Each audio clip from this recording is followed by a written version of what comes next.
here we go. Hello. Okay, osmolarity. I know you are excited. I know you came back for the second part because you wanted to know. Okay, osmolarity. So again, this is the part of the show where I tell you we don't care what the substance is. We don't care. We don't care what your two solutions are. I just don't care. I want to know what the sum of the molecules. Oh, I want to know the sum of the molarities. I'm sorry. Sort of the same thing. Of all dissolved particles in a solution. So the sum of all the molarities. So find the molarities. You know how to do this. You can look at the periodic table, you can add up all the things, and you can figure out what the molarity is. And then you can sum those up, you can add them together, and that will give you your osmolarity. And then you will know which solution is hypertonic and which solution is hypotonic. Then you'll be able to tell me which way the water's moving, because that's what I'm going to ask. So that is osmolarity, and I'll put that in red for your viewing pleasure. How can you kill me if you don't know this? Super important, because you can. So Minnie, a super genius, has decided to think that the IV solution, it does. I have a bag in the chem lab. Remind me to show you. It does look surprisingly like water. If you put water in an IV, it will kill someone very quickly. Don't do that. The osmolarity is super important, so pay attention so you don't kill me. That's how you kill me. You put something else in the IV bag. You mess with it somehow. You put things in it. Bad, bad. Don't do that. It will kill you. It's very important. Your interstitial fluid and what is in that needs to be exactly the same as what's in the IV, or people will die. Blood cells will burst, or they will shrink up, and that will be bad. And we will talk about why. Osmolarity is particularly important in living organisms because membranes are surrounded by semi-permeable. So you have your cells. So your cells are semi-permeable, little cute membranes, and you probably made a little cell in various classes. You might have even made one out of clay in elementary school. And you have a little cell. And then you have a blood vessel, right? You have blood and you have cells. In between there is something called interstitial fluid. So I feel like you have like 5 liters of blood and like 11 liters of interstitial fluid. It's the thing that goes between your cells and your blood, and all that interstitial fluid is really important because it prevents this osmolarity thing from happening. It moves things around, it cleans your blood, it does all kinds of awesome things. So let's talk about your interstitial fluid slash an IV and your blood cells. So if all these things are equal and everybody's happy, you have as an isotonic solution. This means nobody dies, everybody lives, and everyone's super happy. It is same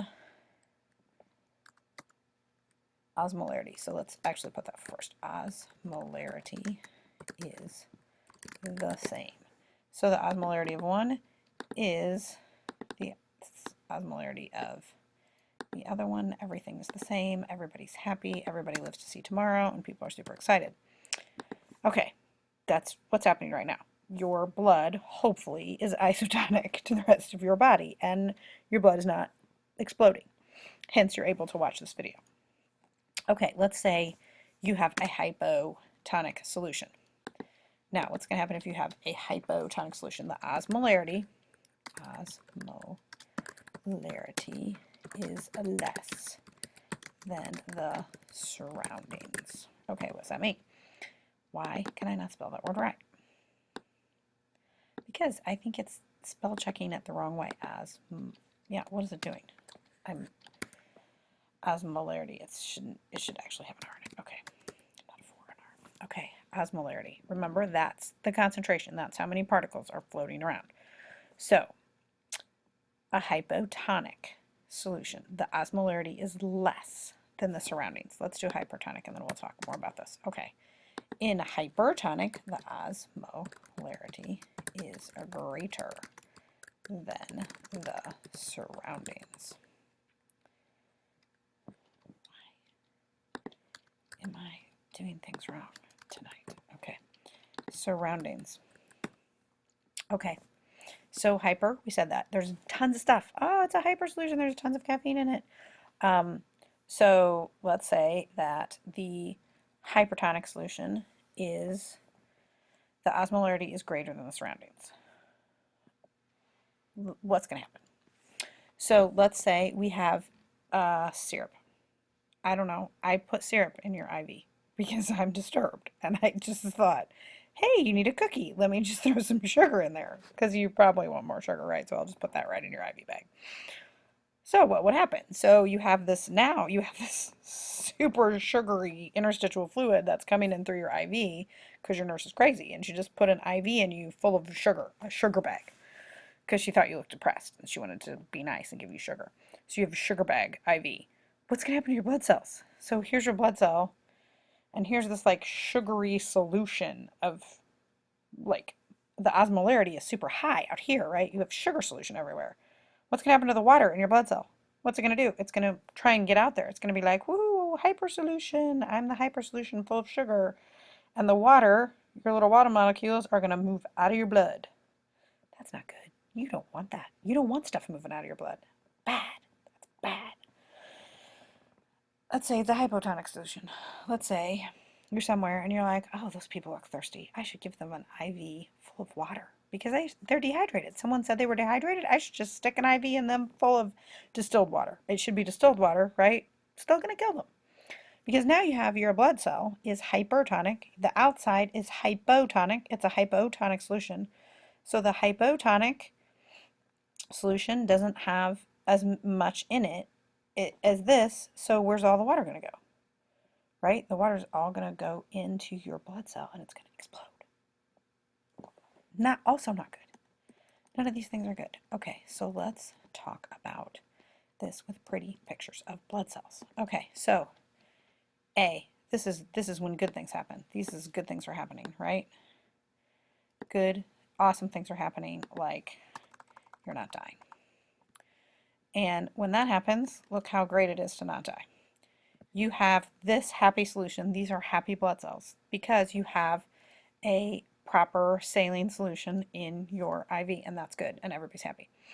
This is bad. This is distilled water. This is bad things. Like it's the water is hypo. Inside the cell is hyper. The water is hypo. Where's it going? The water is rushing into your blood cells and eventually they will burst, and that will be bad. Is syrup solution because you're even crazier and you put a syrup solution in someone's IV, which is weird. So now out here is crazy sugar solution, and so all the blood or all the water or everything is going to rush out from your cell and it's going to crenate or shrivel up. Also bad. Very, very bad. Okay, dialysis. Dialysis is just what we did in lab. It's basically moving solutes in and out, both solvent and small solutes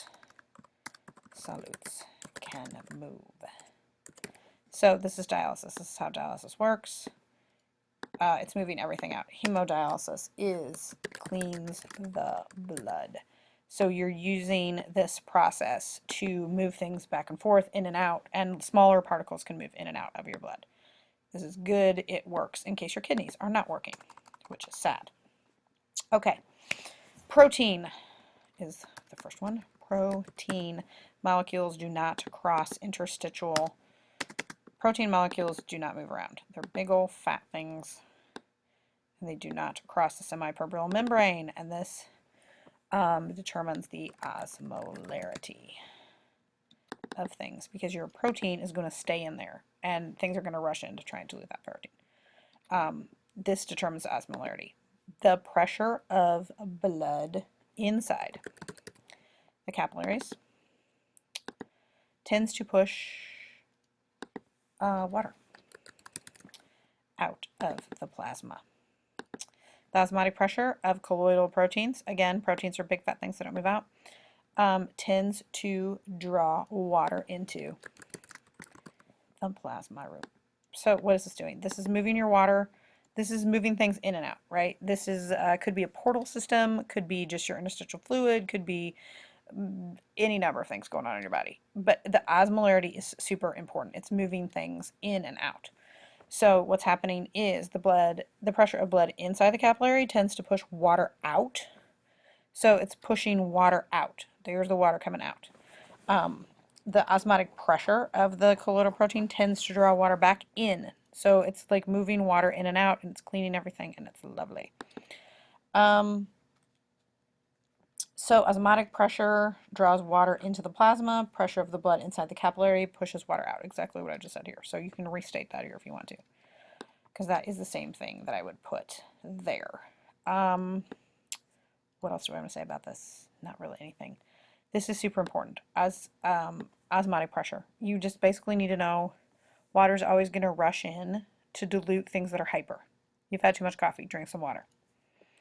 That's what's happening. So the water is always going to rush into the hypertonic solution. The hypotonic doesn't have as much stuff. The hypertonic has the most stuff. And water is going to move in. Don't get this confused with dialysis. Don't get this confused with, okay, everything's moving and there's particles moving everywhere. No. It's just osmosis. It's osmolarity. We're only concerned about which way the water's moving. We're not to dialysis yet. We're not talking about concentration gradients going in and out. We will talk about that later in physiology, but right now I just care about the water. I just care about which way the water's moving. Don't let the lab confuse you, where we had starches and things moving back. No. No starch, no salt, no sugar, none of that. Just calm down. Just worry about the water. That's all we're caring about here. So we have blood cells, we have water moving out to try and dilute some of this cell tissue, and then we have water moving back in. And it's just moving out and in with osmotic pressure. And also remember, please don't give anyone an IV of distilled water. They will die. Please don't put your fish, your saltwater fish, in DI water. They'll die. Very often you want to put your fish in a little bit dirty water, because all of a sudden the super clean water can sometimes kill fish if you put them in deionized water. That's why you're just supposed to use tap water. So that's it. Good night. I'll see you tomorrow.